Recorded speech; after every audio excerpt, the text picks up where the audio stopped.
예루살렘 제1회 총회에서 경론 끝에 중요한 결정을 내렸죠. 예수만 믿으면 구원받는다. 여기에다가 할례를 행해라, 또는 율법을 지켜라. 이러한 몽해를 우리 이제 이방인들에게 메우지 않도록 하자. 그리고 이 이방인들이 우상에게 드린 제물을 먹지 않고, 그리고 또 음행을 행하지 아니하고, 뿐만 아니라 그저 목을 메어서 죽인 짐승들 먹지 않고, 그리고 피를 먹거나 흘리지 아니하도록 그저 최소한도 이 정도는 지키도록 하자, 이런 결정을 내렸습니다. 사실 이 사도 바울이 복음을 전해 놓았던 이 이방인 교회, 안디옥 교회를 비롯해서 소아시아 이론에 있는 교회들은 지금 혼란 중에 있습니다. 바울의 말이 맞느냐, 아니면 그 유대교에서 내려온 사람들의 말이 맞느냐, 혼란이 있는데 이제 결정을 내렸습니다. 그리고 결정한 내용을 전달하는 일이 또 중요한 일입니다. 그런데 오늘 이 본문은 이 총회에서 결정한 것을 이제 어떻게 전달했는지에 대한 내용을 기록하고 있습니다. 사실 이렇게 결정한 교리를 이렇게 다른 아래의 지교회에다 내리는 이것을 칙령이라 그럽니다. 크리드. 그래서 예루살렘 칙령. 이 칙령이라는 말, 크리드라는 말은 교리라는 말입니다. 그러니까 교리를 결정을 해서 지금 내려보내는 것인데, 이 교리라고 하는 것이 완전할 수만은 없습니다. 그렇지만 그럼에도 불구하고 교리가 필요한 것은 이 교회 현장에서 혼란스러운 일을 정리해 줄 수 있는 기준이 된다는 것입니다. 그렇기 때문에 우리가 신앙생활을 하면서 이 교리에 대해서도 잘 알고 있어야 됩니다. 그래서 이 2000년 교회 역사 가운데 예루살렘 칙령으로부터 시작해서 몇 번의 칙령이 있습니다. 그래서 오늘의 지금 우리들이 사용하는 교리가 되어졌는데, 이것을 어떻게 전달할 것이냐라고 하는 것입니다. 첫째로 오늘 이 칙령을, 예루살렘 교회에서 결정한 칙령을 문서로 보내도록 하자. 편지를 통해서 보내도록 하자. 이렇게 결정을 합니다. 22절과 23절에 이에 사도와 장로와 온 교회가 그 중에서 사람들을 택하여 바울과 바나바와 함께 안디옥으로 보내기를 결정하니 곧 형제 중에 인도자인 바사바라 하는 유다와 실라더라. 그 편에 무엇을 붙여?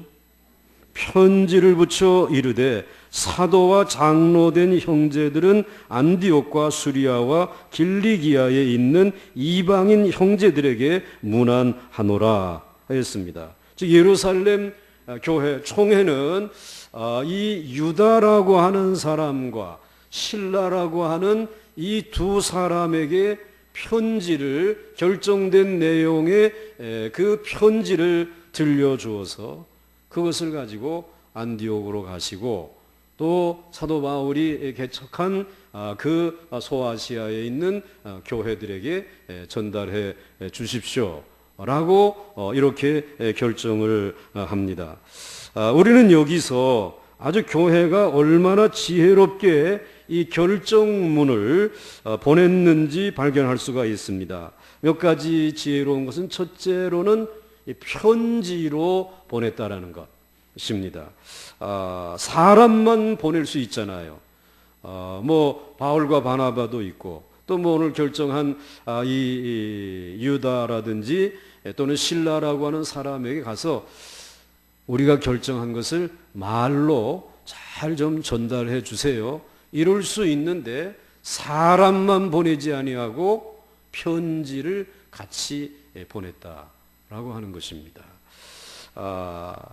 왜냐하면 말이라고 하는 것은 지나가면은 와전이 되잖아요. 더해지거나 또는 또 말이 빼지기도 합니다. 그래서 몇 사람만 건너가게 되면은 다른 말이 되기 쉽습니다. 흔히 아버지가 방에 들어가셨습니다. 이렇게 처음 한 말인데 잘못하다 보게 되면 아버지 가방에 들어가셨습니다. 이렇게 바뀐단 말이에요.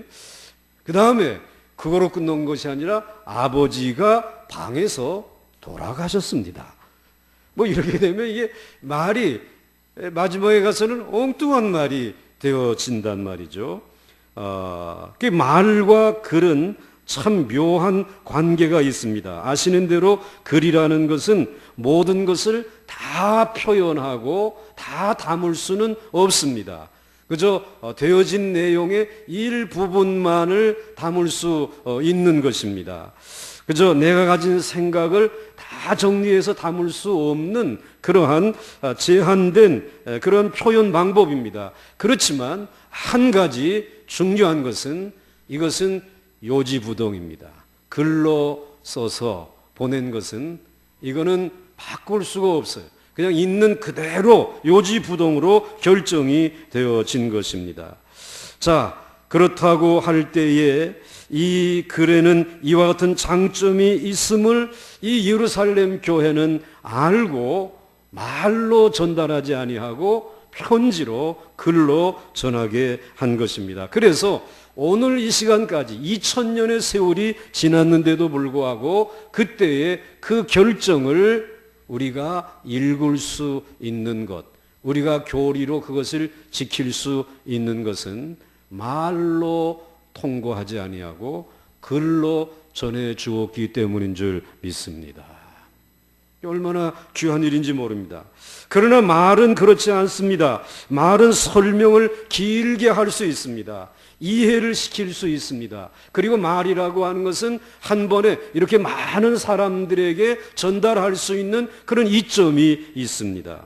그런데 그 다음에는 이 사람 저 사람에게 건너가다가 빼지고 붙여지고 하는 사이에 딴소리가 되고 마는 것입니다. 그래서 이 구전과 문서는 아주 중요한 것입니다. 이것에 의해서 성경이 기록되어진 것입니다. 우리 본래 복음, 예수님의 말씀은 구전으로 우리에게 주신 것입니다. 예수님이 문서로 칠판에 이렇게 써가지고 이게 이제 복음이다 이렇게 해서 우리에게 주시지 않았습니다. 예수님께서는 말로 복음을 우리에게 전해 주셨습니다. 그 이야기를 베드로가 들었고 또 야고보와 요한이라는 이 두 형제가 듣기도 하고 다른 제자들이 그 이야기를 들었습니다. 들은 그 복음을 또 다른 사람들에게 이 사도들이 나가서 전했습니다. 뭐 초대교회는 아무 문제가 없었습니다. 12명이 친히 들었으니까 12명이 나가서 전하면 됩니다. 그런데 10년이 지나고 20년 지나고 100여 년의 세월이 지나는 동안에 사도들이 한 사람 두 사람 다 죽습니다. 세상을 떠나게 되었습니다. 그러다 보니까 그 다음 세대들이 들은 그 구전으로 들은 복음을 또 전달하는 것입니다. 그러는 와중에 이러다가는 우리가 이 귀한 복음을 다음 세대에다가 온전히 전하지 못할 것 같다. 그래가지고 이걸 문서로 남겨야 되겠구나. 이런 깨달음을 가진 사람이 마가라는 사람입니다. 그래서 마가가 제일 먼저 마가복음을 기록합니다. 그랬더니 그 예수님의 친제자인 나도 기록을 해야 되겠다. 그래서 마태가 복음을 기록을 해요. 그 다음에는 의사 누가가 좀 길게 자기가 본 그 예수에 대해서 복음을 기록하게 되죠. 그래서 이게 누가복음이 됩니다. 그런데 그때까지 아직도 돌아가시지 않고 장수하시던 사도 한 분이 계셨습니다. 그분이 요한 사도였습니다. 그런데 요한 사도가 내가 죽기 전에 내가 직접 들었으니까 그 복음을 기록으로 문서로 남겨야 되겠다라고 해서 남겨주신 것이 무슨 복음이라고요? 요한 복음입니다.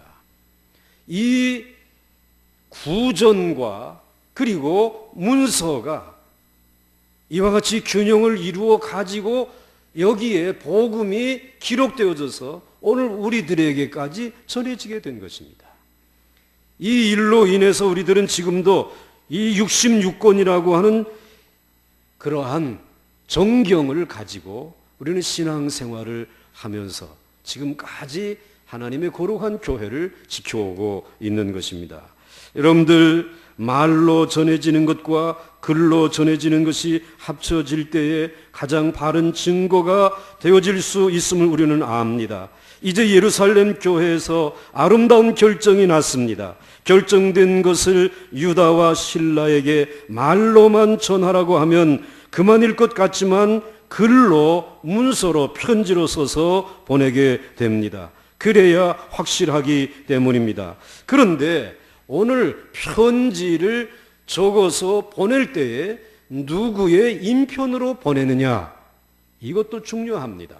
사실 오늘 이 믿으면 구원받는다라고 하는 복음의 핵심을 잘 꿰뚫고 그리고 이방 사람들에게 가르치고 예루살렘 교회에 와서 설득력 있게 외쳤던 사람은 바울과 바나바였습니다. 그러니까 바울과 바나바의 이제 주장이 채택이 된 것이니까 이 결정된 이 결정문을, 이 편지를 바울과 바나바에게 주어서 거기 이방 교회에다가 전달하세요 라고 할 수 있을 것입니다. 그런데 초대교회는 그렇게 하지 않았습니다. 왜냐하면 바울과 바나바는 당사자이기 때문에. 그리고 가지고 온 이 문서가 바울과 바나바가 가지고 왔다라고 하게 되면 자기의 주장을 여기에 담아가지고 왔구나. 그러니까 그 문서에 굉장한 권위가 떨어질 수밖에 없습니다. 신뢰성이 떨어질 수밖에 없습니다. 그래서 이 문서를 바울과 바나바에게 맡기지 아니하고 오늘 성경에 보니까 유다와 실라라고 하는 두 사람에게 맡겼습니다. 제3자에게 맡긴 것입니다.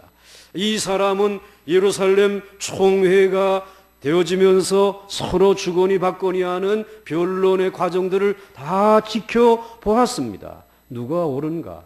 누가 성경적인가? 그렇게 지켜본 이 유다와 실라가 제3자의 입장에서 결정된 모든 과정을 보고 그것을 기록한 문서를 예루살렘 교회는 아무래도 두 분이 다녀오는 게 좋겠다. 그래서 그분의 편에 보내게 되는 것입니다. 여러분, 2000년 전의 교회가 무척이나 지혜롭지 않습니까?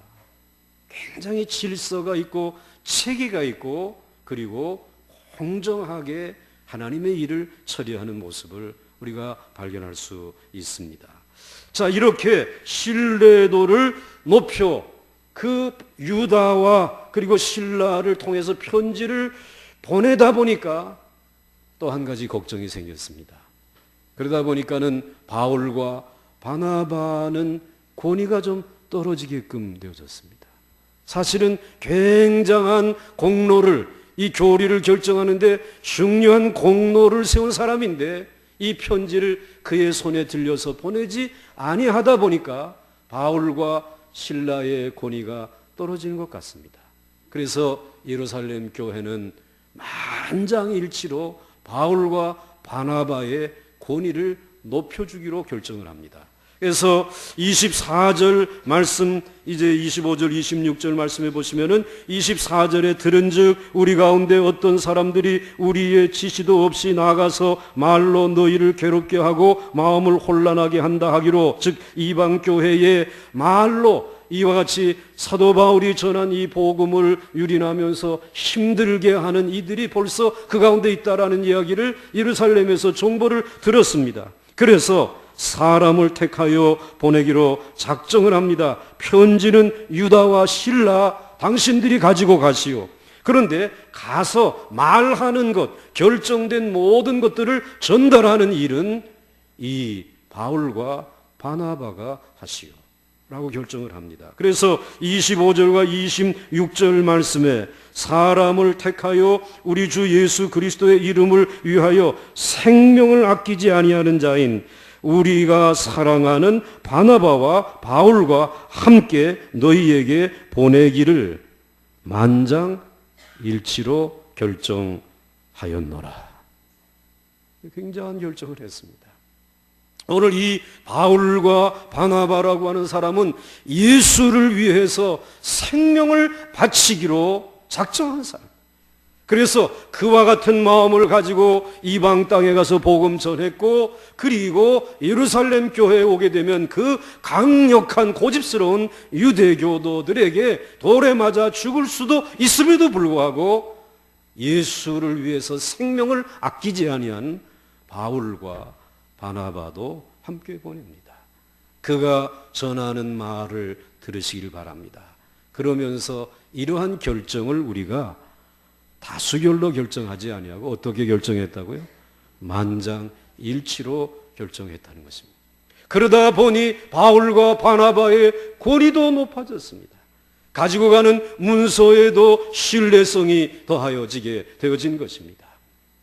이와 같은 지혜로운 결정을 이 초대교회가 하게 되었다라고 하는 사실을 오늘 성경은 우리에게 소개해 주시고 있습니다. 사랑하는 성도 여러분, 예루살렘 총회의 결정문을 이방인 교회에 전할 때에 말로 전하고 편지로 전합니다. 편지는 유다와 실라라고 하는 중립적인 사람에게 맡겨 전합니다. 말로 전하는 일은 예수 그리스도를 위해 생명을 아끼지 아니하는 바울과 실라를 통해 전하도록 했습니다. 그리고 그렇게 결정할 때에 만장일치로 결정한 것입니다. 이제 만장일치로 결정하였으니 바울과 바나바의 가르침을 의심하지 말라라고 하는 것입니다. 이러한 분위기를 가감없이 전하기 위해 유다와 실라에게 편지를 전하지만 그러나 말씀으로도 전할 수 있는 기회를 줍니다. 27절 말씀에 그리하여 유다와 실라를 보내니 그들도 이 일을 무엇으로? 말로 전하더라 기록하고 있습니다. 2000년 전의 교회입니다. 그런데 오늘의 교회보다 더 지혜롭습니다. 그리고 그 귀한 역사를 이루는 것은 사람의 지혜가 아니라 성령의 지혜요 역사인 줄로 믿습니다. 그래서 오늘 우리에게까지 이 귀한 구원의 복음의 교리를 우리들이 받고 그 믿음 안에서 이단에게 현혹되지 아니하고 교회를 지킬 수 있게 되어진 것입니다. 여러분, 언제든지 이 교회가 바로 사도행전에 나타난 교회와 같은 우리 보강중앙교회가 되어질 수 있도록 기도하시고 마음을 모을 수 있기를 주의 이름으로 축원합니다. 일부 예배 때에 우리 70세 이상 되시는 우리 어머니들이 찬양을 했습니다. 일찍이 많이들도 나오셨더라고요. 그리고 이제 너무너무 은혜를 많이 받았는데 이제 추석이 되면 자녀들이 그분들에게 인사하러 오지 않겠습니까? 그래서 제가 그런 말씀을 드렸습니다. 오늘 말씀을 보니까 자녀들이 분명히 찾아와서 이제 인사를 드리면서 우리 어머님 잘 모시겠습니다. 이렇게 말씀들을 할 것이라고 그때에 문서로 받으세요. 제가 그랬습니다. 그냥 받지 말고 전화 몇 번 하겠습니다. 그럼 언제 몇 년 몇 월 며칠에 하겠느냐. 문서로 다 받고 그리고 이제 앞으로 용돈은 생활비는 얼마나 보내드리겠습니까. 그 문서로 혹시 안 받은 분 있으면 이번 기회에 받아두시라고. 또 자녀들이 옆에 있다가 또 입을 삐죽거려요. 그래서 분명히 우리 부모님들이 분명히 이와 같이 오늘 효도를 받으시고 기분이 좋으셔서 아마 이런 얘기 하실지 모른다. 야, 그 우리 집 뒷뜰에 있는 그 텃밭 있지 않느냐? 그거는 내가 누구에게 주마. 이야기하면 바로 문서에 기록해서 받아놓으라고. 나중에 말라 한 건 다 무효가 된다라고 이런 우스운 얘기를 함께 나누었습니다. 여러분의 일상생활도 그렇습니다. 가정에서뿐만 아니라 여러분의 사업의 터전도 역시 이 예루살렘 교회의 지혜로운 성령 충만한 이 결정이 여러분의 인생의 지혜가 될 수 있기를 주의 이름으로 축원합니다. 그 다음에 오늘 마지막으로 전하는 내용을 성령님과 함께 내린 결정이니 이제 스스로 삼가면 잘 되리라고 축복을 합니다. 28절 말씀 한번 보시기 바랍니다. 우리 28절 말씀을 보시게 되면 성령과 우리는 이 요긴한 것들 외에는 아무 짐도 너희에게 지우지 아니하는 것이 옳은 줄 알았노니 그랬습니다. 그런데 여기에 성령과 우리는 이라고 말하고 있습니다. 지금까지 예루살렘 이 총회에서 발언한 유대교 출신의 장로님들 또 베드로의 간증 바울과 바나바의 간증 그리고 마지막 야고보의 결정하는 이 모든 결정의 말씀들이 사실은 다 개인의 이야기입니다. 베드로의 이야기이고 그리고 또 바울의 이야기이고 유다 이제 야고보의 이야기입니다. 그런데 모든 것을 결정하고 난 다음에 예루살렘 총회는 이것은 성령이 우리 안에서 결정한 것이다. 그래서 성령과 우리는 이렇게 얘기하고 있어요. 여러분들 늘 교회에서 갑론을박할 수 있습니다. 그러나 여러분들 교회에서 일단 결정이 되면 내가 결정한 것이 아니라 우리가 결정한 것이고 우리가 결정한 것이 아니라 성령이 우리 안에서 결정하신 줄 믿으시기 바랍니다. 그리고 그 성령으로 말미암아 결정되어진 것에 순복하면서 충성할 수 있기를 주의 이름으로 축원합니다. 여러분의 가정에서도 모여서 무언가 이런저런 이야기를 나누다가 오늘 시간까지 결정되어진 약속들이 있다면 여러분의 가정의 일로 생각하지 말고 성령의 역사하심으로 받아들일 수 있기를 주의 이름으로 축원합니다. 그 내린 결정이 무엇이었습니까? 두 가지였습니다. 우리 이방인들에게 무거운 멍에를 더 이상 매도록 하지는 말자라는 것입니다. 이제 우리도 제대로 매지 못하는 율법을 지키는 일과 또 이와 같이 할례를 행하는 일들 이런 그런 멍에들을 그들에게 매어 가지고 결박하지 말고 우리가 그저 예수 믿으면 구원받을 수 있다라고 하는 예수의 이름 안에서 저들을 다 풀어주자라는 거예요.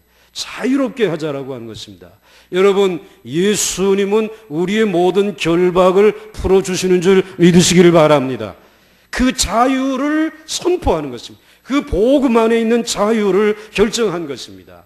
그 다음에 그렇지만 우리의 삶에 덕이 되지 아니하는 것 네 가지, 우상의 제물, 거기에 드렸던 것을 먹는 일, 그리고 또 음행을 하는 일, 그리고 목매어 달아 죽인 것을 먹는 일, 그리고 피채 먹거나 또 이렇게 하는 일들은 금하는 것이 좋겠다.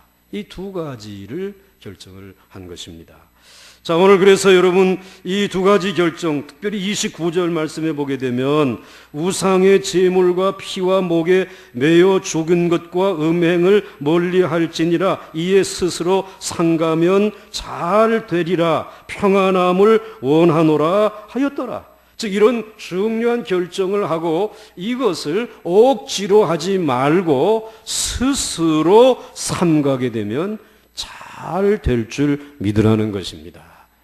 자율적으로 하라는 거예요. 자발적으로 하라는 것입니다.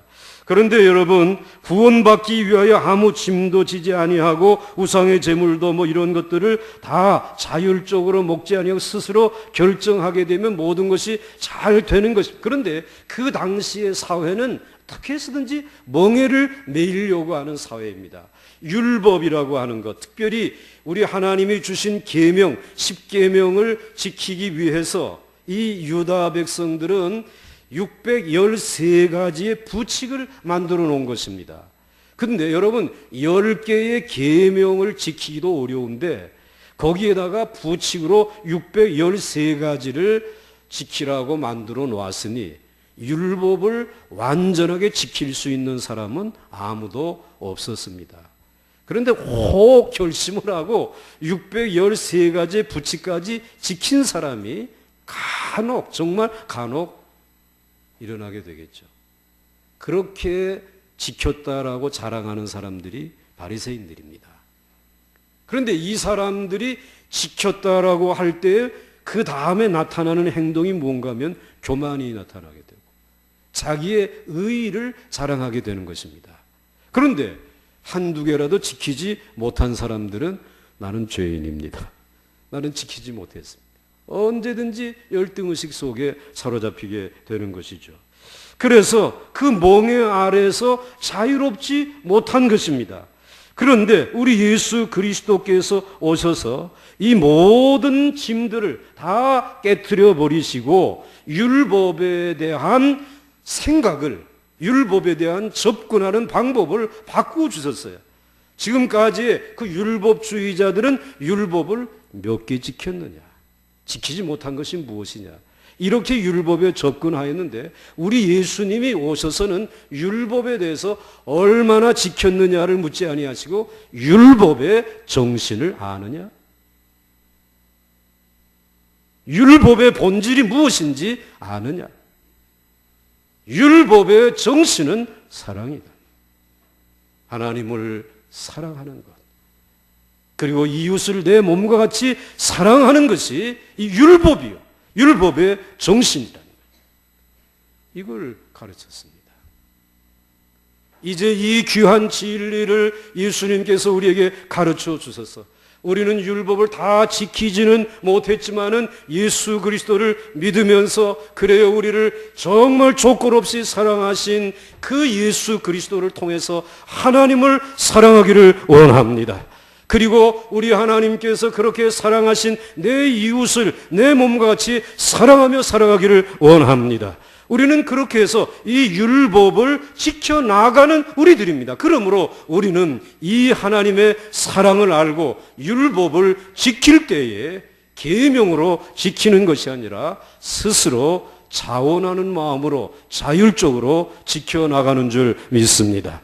그렇게 행하게 되면 너희들이 잘 되리라고 오늘 성경은 우리에게 말씀해 주시고 있는 것입니다. 오늘 이와 같은 귀한 진리를 우리들에게 가르쳐 주시면서 정말 자발적으로 스스로 삼가 행하게 되면 잘 되리라고 하는 말씀을 이 편지와 함께 이방에 있는 성도들에게 전하여 주신 것입니다. 그러므로 여러분, 오늘 우리들이 언제 어느 상황 속에 율법의 모든 이 계명들을 지키지 못하였다라고 할지라도 예수의 이름을 의지하고 나올 때마다 우리는 스스로 삼가며 살아왔기 때문에 부끄러움 없이 주님 앞에 나올 수 있는 줄 믿습니다.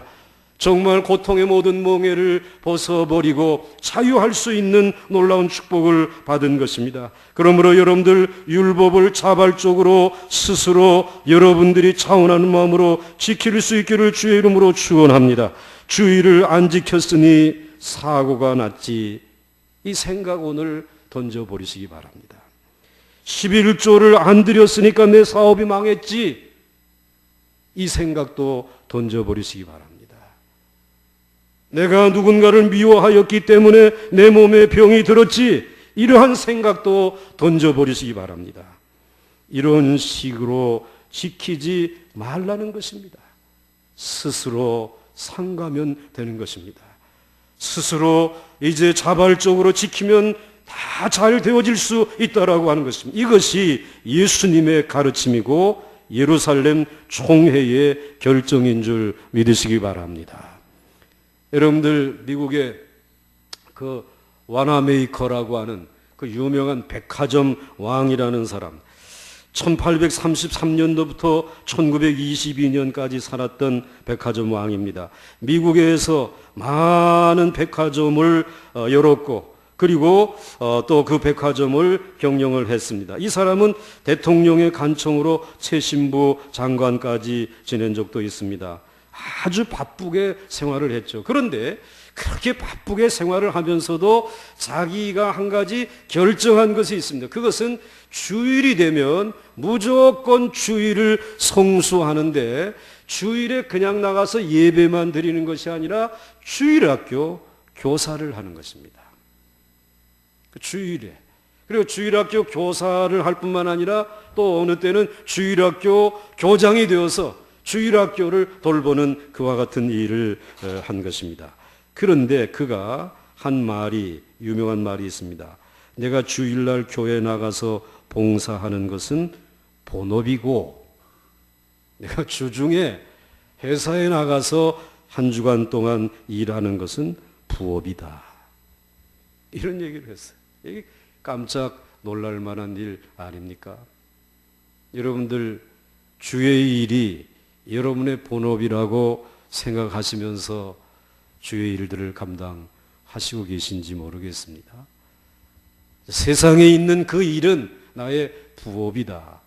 이러한 그 생각을 가지고 여러분들이 일하시는지 모르겠어요. 그런데 이 일을 그렇게 감당하고 큰 축복을 받았어요. 이 성공을 받고 성공을 하고 이제 회사 설립 60년째 되던 해에 수많은 기자들이 몰려와서 물었습니다. 당신의 성공의 비결을 좀 말씀해 주십시오 라고 물었습니다. 그때에 아주 간단하게 웃으면서 대답을 했습니다. 즐거운 마음으로 바쁘게 사는 것입니다. 그러니까 게을러도 안 되고 즐겁지 않아도 안 된다는 것입니다. 부지런히 일하기란 사실 힘든 일입니다. 그런데 그래서 얼굴을 찡그리면 그건 성공 못한다는 것이에요. 이렇게 게으르지 않고 부지런히 일하지만 늘 어떻게 일했다고요? 즐겁게, 기쁘게 일했다. 그것이 내 성공의 비결이라는 것입니다. 사랑하는 성도 여러분, 우리가 하나님의 법을 지킴에 있어서도 언제나 즐거움으로가 먼저인 줄 믿으시기 바랍니다. 자발적으로가 먼저입니다. 그리고 부지런히 일하는 것입니다. 스스로 상가면 잘 되리라고 하는 이 예루살렘 교회의 결정은 우리가 믿음으로 우리 삶에 적용하면 이것은 우리의 축복이 될 줄 믿으시기 바랍니다. 우리는 주님을 통해 용서받았기 때문에 1만 달란트 탕감받았기 때문에 내게 혹시 잘못한 사람 있다라고 할지라도 100데나리온 빚진 사람을 얼마든지 용서할 수 있는 줄로 믿습니다. 자원하는 마음으로 자발적으로 우리들이 용서하는 것이 마땅합니다. 그래서 기독교의 윤리를 통틀어서 한마디로 말하면 따라서 하시기 바랍니다. 마땅한 윤리. 마땅한 윤리입니다. 용서는 뭐 조건이 없습니다. 이거 마땅히 해야 될 일입니다. 충성, 이것도 마땅히 우리가 해야 할 일인 것입니다. 그래서 십자가의 구속의 은혜를 값없이 받았는데 그 십자가 앞에서 감히 무슨 말을 할 수가 있겠습니까?